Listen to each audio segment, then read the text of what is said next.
Hello everyone, welcome back to Rolling Solo. My name is Adam Smith. For this unboxing, we're going to be tearing into Hostage Negotiator. This is a game that's been around for quite some time and is a very popular solo game. It says right on the front of the box, the fate of the innocent is in your hands. This is from Ryder Games. I'll give you a quick look around the outside of the box before we go ahead and take off the wrap.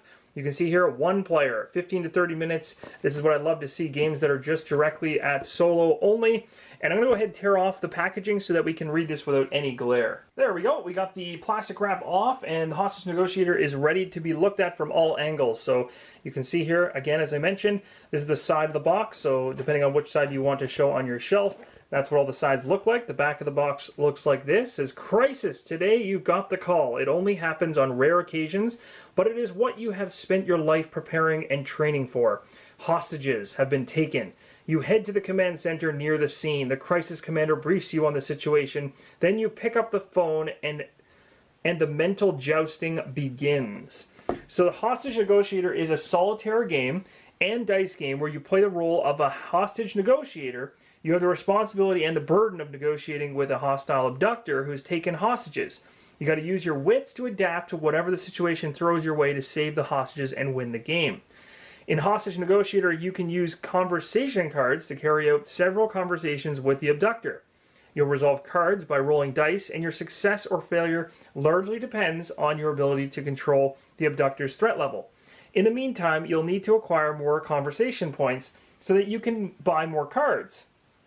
Above all, you must save the hostages. After each conversation, you'll resolve a terror card, making your objective even more difficult. All right, the lid's been removed, and we're gonna go ahead and take a look at the rules right off the bat. It's the first thing you're gonna see when you open this thing up. Hostage Negotiator game rules. So page-wise, you're talking 13 pages. Very, very short. You should be able to rip through it quite easily. A nice quick reference on the back as well to help you out, which is always handy. And this is an inside look at the rule book and the layout and how it's worded. It's got some nice illustrations to show you how to set the game up. Also very simple, like in terms of setup and also getting to the gameplay itself. So that's what's one of the pluses about this one. One of the reasons why people love it so much is it really doesn't take that long to get into it, and it's solo. So being that it's solo only makes it that much more exciting. You also have these really cool career achievements at the back here. So as you go through here, if you can actually go ahead and successfully do these things, you can check them off almost like an achievement. That's a really cool thing to kind of add a little bit of extra to the game. The next thing we're going to see here, I believe, is the main game board. So these are the conversation points. You're going to obviously have like your threat level from the hostility of the abductor. You've got a whole bunch of conversation things going around the side, your hostage pool. You got killed hostages versus saved. Demand card sit up here. Abductor card sits over here. That's all you need. Pretty awesome.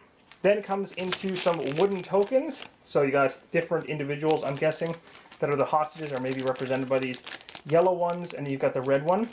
And you also have this little blue single marker that's a conversation token that'll likely be tracked along this outside perimeter. You also have dice. These dice are very interesting, actually. So the symbolism on them I can't really talk to just yet. But these are the dice. They are really, really cool looking. So they either have like badges on them. They also have numbers in the corner. Some of them have these symbols on the side, which could be pick up 2 cards. I'm not too sure. But that's really interesting. It's definitely unique to have the numbers kind of off to the side and the main symbol in the middle. So I like that. We got a couple Ziploc bags inside to help you keep this stuff organized once you tear it all to pieces. And then you have a deck of cards in the center. So we'll move right along here, take a closer look at the cards. Terror, pivotal events, so we got a bunch of those. I'll also show you the other side. I'm showing the backs for now just so you can get an idea of what it looks like. Terror cards. You've got other terror cards here, so they're going to continue on all the way through. There's actually quite a few of these. The escape demand, got a bunch of those. You got major demands, so for different individuals, I'm guessing, so that's kind of interesting. Maybe these are major demands, oh yes, for the actual abductors themselves. Second in command, Edward Quinn, Donna, these are all the different individuals. There's your conversation cards all the way to the end. Flipping them over, this is what they look like. So conversation cards look roughly like this. They're going to have different icons on them that mean different things. You're probably going to be spending conversation points, rolling dice and whatnot to see if you can meet these as you talk your way into rescuing the hostages. So there's a whole bunch of these. You can see the faces up on top are changing, which is kind of cool. Background to the different individuals that are abducting people. You've got major demands that these individuals are going after. So you'll either know this or not know this, so that could be spoilers. So I'm just going to rip through those. Escape demand, secret passage, and then you've got all of these cards, which are considered the terror cards. So these are going to obviously raise your terror level up, which is not good. And some of them are going to probably kill off hostages. That's not good. Not good at all.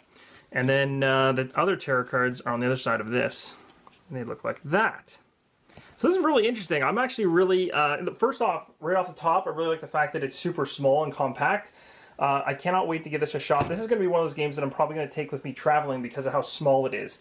You can literally take this entire game. It's the palm of my hand, really, in length. It's like a book, basically, in terms of thickness and its size, which is awesome because there's a lot of gameplay from what I've heard in this one. Hostage Negotiator has a really good reputation, and it's a really fun solo game, so I'm looking forward to trying this myself. Let me know in the comments below, do you own Hostage Negotiator? Have you already played it? It has been out for a number of years now, so there's also been other iterations like Crime Wave. There's also a whole bunch of additional packs, like actual card packs you can pick up for this one in order to enhance your experience. So it's not just this small. This is just the beginning of the Hostage Negotiator lineup. But I wanted to show you guys what's inside the box in case you're interested in picking it up. I want to let you know, first off and foremost, it is solo playable, which is one of the major reasons why I'm showcasing it here on the channel. Thank you guys so much for your support, and as always, keep on rolling solo.